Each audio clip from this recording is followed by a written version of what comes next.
Mais n'est-ce pas au régulateur, en fait, de prendre ses responsabilités? J'ai l'impression que vous êtes d'accord en grande partie, au régulateur d'orienter fiscalement les investissements, que ce soit à travers la mise en place d'une taxe carbone à l'échelle européenne, comme vous le suggérez, mais aussi peut-être en encourageant l'investissement à long terme grâce à une taxation inversement proportionnelle à la durée de détention des titres. Est-ce que ça ne serait pas aussi une solution pour rendre la finance vraiment durable, de taxer moins qu'à l'heure actuelle quand on détient un titre pendant des années et des années, et par contre, le trading haute fréquence, si on est taxé à 60% dans les 10 premières minutes ou dans dans les premiers mois, les premières semaines, est-ce qu'il n'y a pas une piste à creuser?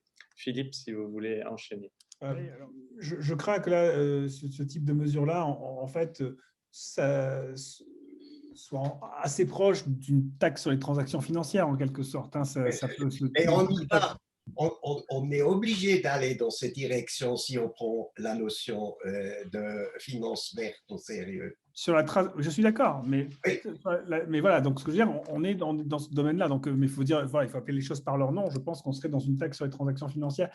Moi, je suis plutôt philosophiquement assez favorable à une taxe sur les transactions financières. Après, je comprends, que ça impose, et notamment, c'est vrai que c'est extrêmement difficile aujourd'hui de mettre en place une taxe sur transactions financières sur un périmètre trop restreint. Or, on est sur un peu la même problématique que sur le prix du CO2. Disons que ce sont des outils qui peuvent paraître comme étant des outils idéaux. On se dit, bien sûr, si on veut régler la question du changement climatique, il suffit de mettre un prix du carbone au niveau mondial. Oui, sauf qu'au bout du bout, ce n'est pas possible. Et donc, on passe des années à essayer d'imaginer ça comme étant la solution idéale. Et donc, on a des économistes comme Jean Tirole qui écrivent des livres entiers pour nous dire c'est la solution idéale. Et donc, si vous ne le faites pas, c'est que vous êtes vraiment des méchants et que vous ne voulez pas régler la question du changement climatique.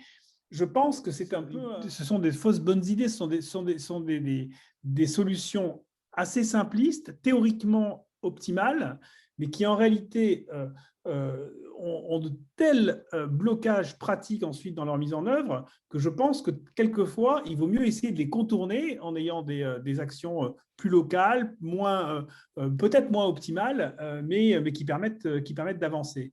Sur favoriser l'actionnariat à long terme, alors là, je suis à 100% d'accord, évidemment. Ce n'est pas obligatoirement par la fiscalité, ça peut passer par beaucoup d'autres choses. Hein. Je pense notamment à donner plus de pouvoir aux actionnaires de long terme. Moi, je pense qu'il n'est pas normal qu'un actionnaire, prenons le cas de Danone qui vient de se passer récemment, je pense qu'il n'est pas normal que Mirova, par exemple, nous sommes actionnaires de Danone, on a 0,6% de Danone, on est actionnaire de Danone depuis 10 ans, on a soutenu toute leur stratégie, on a voté pour le passage à société à mission, donc on est un support stratégique de long terme de Danone depuis toujours. Et finalement, on voit débouler quelqu'un dans le capital qui prend 3%, 2 semaines avant l'Assemblée générale, simplement parce que le cours a baissé de 25%, qui repartira aussitôt que ces objectifs seront atteints, c'est-à-dire peut-être dans quelques semaines ou dans quelques mois, qui en fait se fiche complètement de la stratégie de Danone à long terme en réalité. Et cet actionnaire-là, en fait, on se rend compte qu'il a non seulement autant de pouvoir et de voix que nous, en réalité beaucoup plus, parce que lui, en tant qu'actionnaire activiste, il va utiliser des méthodes que nous n'utilisons pas. Enfin, moi, j'ai toujours été très favorable à ce qui est des doubles droits de vote, par exemple, pour les actionnaires qui sont là depuis plus de 2 ans et qui donc permettent d'avoir plus de poids dans la gouvernance.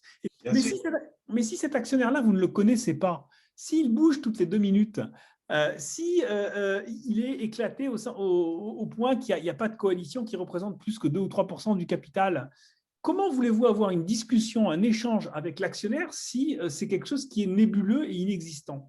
Donc, c'est ça aussi le fait de vouloir donner plus de poids à l'actionnaire de long terme, c'est se trouver un interlocuteur qui soit suffisamment stable pour pouvoir avoir une discussion stratégique avec lui.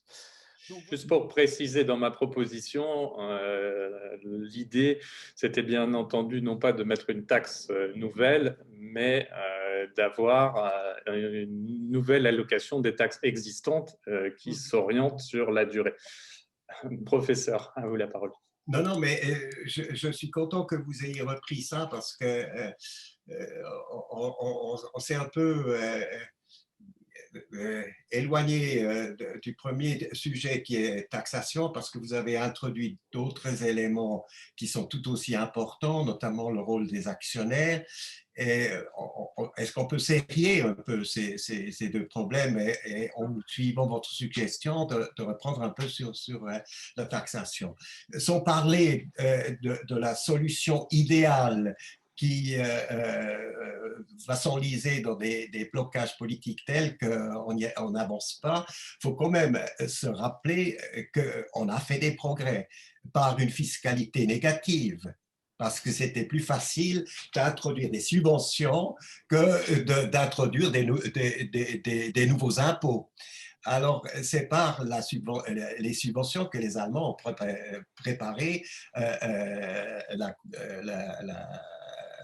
le changement énergétique vers les ressources renouvelables, au point que maintenant le solaire, aussi les éoliennes, commencent à prendre des parts de plus en plus importantes dans le bilan énergétique. La fiscalité reste un élément puissant pour réorienter l'économie vers des objectifs de durabilité, et la finance va forcément ont bénéficié, accompagner ce genre de transition par des investissements, non pas dans le nucléaire, devenu peu rentable, pour investir dans les éoliennes qui, tout d'un coup, prennent une part de marché de plus en plus importante.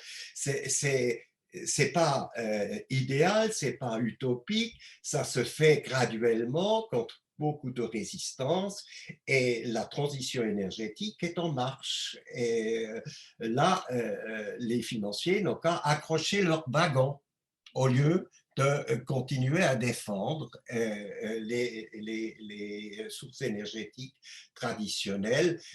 Les pires, c'est continuer d'investir dans l'énergie et hydrocarbures. Alors, vous voyez que petit à petit, on arrive quand même à prendre le virage. Et si on maintenant veut rentrer dans le deuxième sujet que vous avez abordé, que je trouve intéressant, c'est la gouvernance de l'entreprise.